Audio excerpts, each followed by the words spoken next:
bija tā, ka es īsti neatceros, kas es gribēju būt. Man liekas, man bija grūti izvēlēties, jo bija tik daudz foršas visādas profesijas, teiksim, kosmonauts, policists. Un tad es tā īsti nevarēju saprast, kur izvēlēties. Par jaunradu iedvesmošanos ir tā, ka, ir tāds... To procesu es pats sev neesmu īsti tā izkristalizējis, lai zinātu, kas tas ir, bet, kā viena no sastāvdaļām liekas, ka svarīgi ir kolēģi, draugu un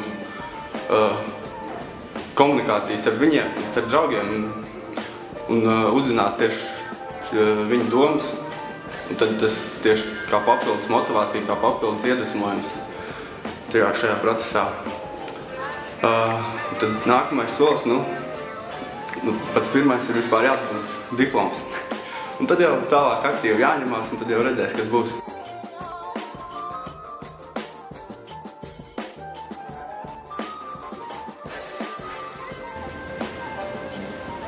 Man šķiet, ka bērnībā es īpaši nedomāju par to, kas es varētu kļūt. Es vienkārši darīju to, kas man patika, un to es izbaudīju. Es atceros arī tādu momentu, kad es ar vecmāmiņu sēdēju virtuvē pie galda, un viņi man lūdzu, lai es uzzīmēju savu istabu. Un es sāku zīmēt, un tā kā es viņu prātā redzēju. Bet pēc tam viņi man iemācīja, kā telpu var attēlot plānā. Un vēlāk es mammai prasīju, kas ir tas, kas zīmē mājas. Un viņa teica, tas ir arhitekts.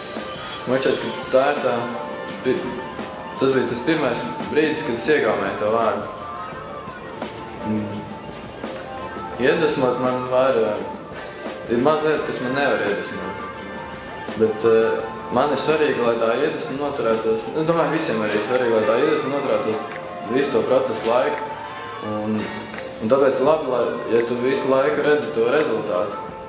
Un, piemēram, diplomdarba laikā spēcīgākā iedvesma bija pati ideja. Un arī daba, kas bija apkārt diplomdarba novietnē. Nākotnes plāni man ir skaidri. Tuvākās nākotnes plāni. Es zinu, ka es turpināšu savu izaugsmi. Es gribu izmantot savu piedzīvojumu garu, kas man vēl ir iekšā, lai es paveiktu to, kas man ir plānos un ko es vēl neesmu studiju laikā paspējis izdarīt. Un es zinu arī, ka es gribēšu ar savām zināšanām un pieredzi dalīties ar pārējiem.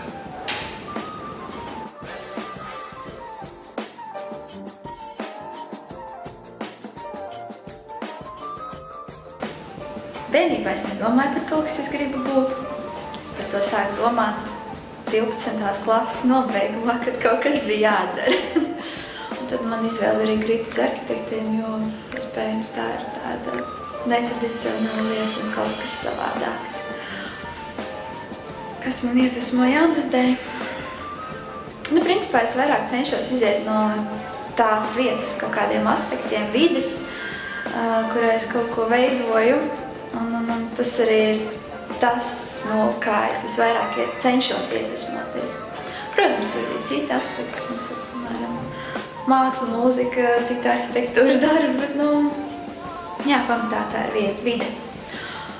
Un tālāk es plānoju visticamāk turpināt praksēties, turpināt strādāt savā jomā, iespējams gadu izlaist un varbūt pēc tam turpināt maģistratūrā. Jā, būs vēl vēlme, protams, un iespējas. Tas tā kā viss.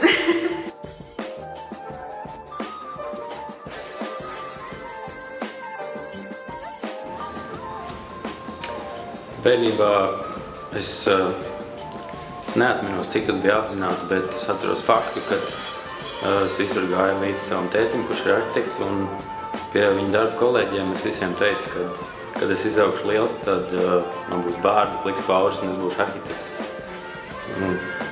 Viss ir piepildies, tikai pliks pauris vēl nav. Kas man iedvesmo jaunradē, tā noteikti ir laba ideja. Un nākamais solis būtu turpināt pilnveidoties, attīstīties un darboties profesijā.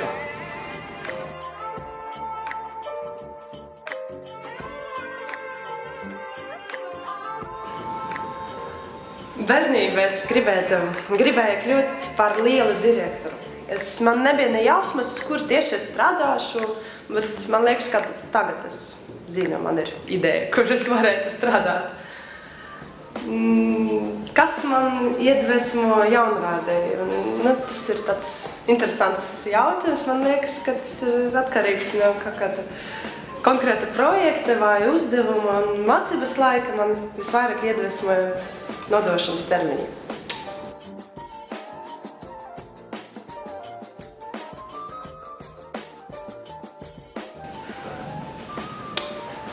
Jau bērnībā man bija ļoti liels sapni par nākotni. Es atceros, ka es bērnu atmiņu kladītēs rakstīju, ka es vēlos būt prezidents ar cēliem mērķiem, bet tad, kad es paliku lielāks un uzzināju, cik nopietni uzdevumi viņam jāveic, cik viņam strikt normēts ir darba laiks, cik zalīdi jāuzvedās pieņemšanās un nākamajā dienā viss tas ir jāatcerās vēl un nekāds muļķības ar alkoholu un tā, tad sapratu, ka tas man laikam nederēs. Man dzīvē jāizvēlas kaut kāda cita profesija, kas būtu piemērotākiem maniem mērķiem, un jā, tas laikam, tāpēc es izvēlējos arhitektūru.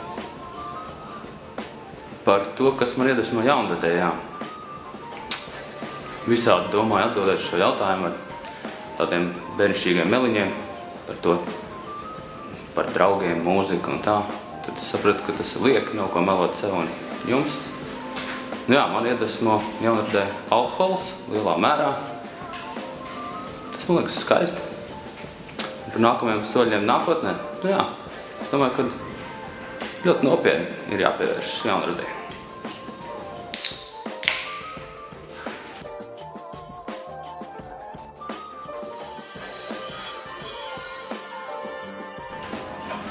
Bērnībā es ļoti gribēju kļūt par zobārsti. Bet tad brālim man izdevās atrunāt ļoti īsā laikā. Jaunradē man iedvesmo daba, un droši vien tāpēc, ka tā asociēs ar tādu neaprakstāmu mieru un varenību.